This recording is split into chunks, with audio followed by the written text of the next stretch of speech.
പെറ്റ തള്ള സഹിക്കൂല. സത്യം. ഒരു ഫേസ്ബുക്ക് കുറിപ്പിൻ്റെ രൂപത്തിലാണ് പിണറായി വിജയനുള്ള വാഴ്ത്തുപാട്ട് അങ്ങേരെ എഴുതി പിടിപ്പിച്ചിരിക്കുന്നത്.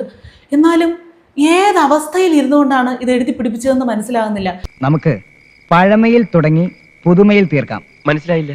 മനസ്സിലാക്കി തരാം. പലയിടങ്ങളിലായിട്ട് ഈ മഴക്കെടുതി വന്നതിന് ശേഷം പിണറായി വിജയനുള്ള വാഴ്ത്തുപാട്ടുകൾ കുറിപ്പുകളുടെ രൂപത്തിൽ ഉയരുന്നുണ്ട്.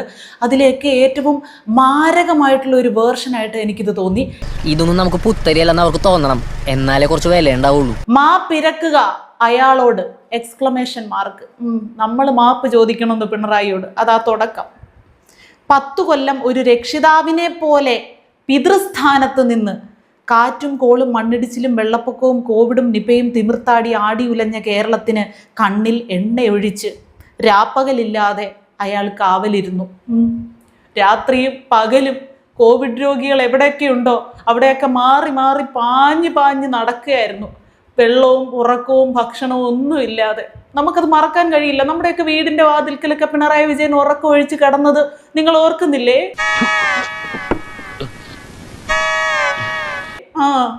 കാറ്റും കോളും മണ്ണിടിച്ചിലും ഒക്കെ വന്നപ്പോൾ നിപയൊക്കെ വന്ന സമയത്ത് കേരളം വിട്ട് അദ്ദേഹം എങ്ങോട്ടും പോയിട്ടില്ല.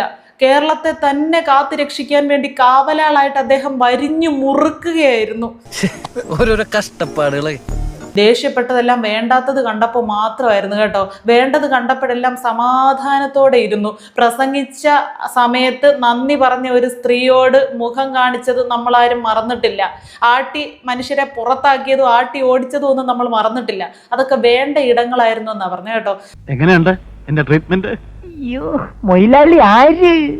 അനുവാദമില്ലാതെ അകത്ത് കയറിയവരോട് കടക്ക് പുറത്ത് എന്ന് അയാൾ ശബ്ദമുയർത്തി പറഞ്ഞു.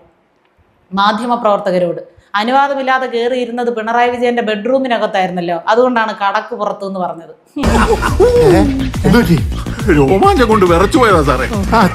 നാട് ദുരന്തങ്ങളിൽ പകച്ചു നിന്നപ്പോൾ തിരുവനന്തപുരത്ത് സെക്രട്ടേറിയറ്റിലെ തന്റെ ഓഫീസിലിരുന്ന് അയാൾ എല്ലാം നിയന്ത്രിച്ചു. ഭാഗ്യം ഓരോരുത്തരുടെയും വീട്ടിൽ ചെന്ന് നിയന്ത്രിച്ചെന്ന് പറഞ്ഞില്ല. ആളുകൾ പലതും പറയുന്നുണ്ട്. ആളുകൾ പലതും പറയും. അവർക്കൊക്കെ പിന്നെ എന്താ പണി? പ്രതിസന്ധികളുടെ നാളുകളിൽ ഓരോ ദിവസവും സന്ധ്യാസമയമാകുമ്പോൾ ടിവിക്ക് മുമ്പിൽ കണ്ണും നട്ട് സ്ത്രീകളും കുട്ടികളും യുവാക്കളും യുവതികളും അമ്മൂമ്മമാരും മുത്തച്ഛന്മാരും ഗൃഹനാഥന്മാരും ഗൃഹനാഥകളും കാതുകൂർപ്പിച്ചിരുന്നത് മൈക്കിൾ ജാക്സന്റെ ആട്ടവും പാട്ടും ആസ്വദിക്കാനായിരുന്നില്ല. അയാളെ ഒരു നോക്ക് കാണാനും കേൾക്കാനുമാണ്.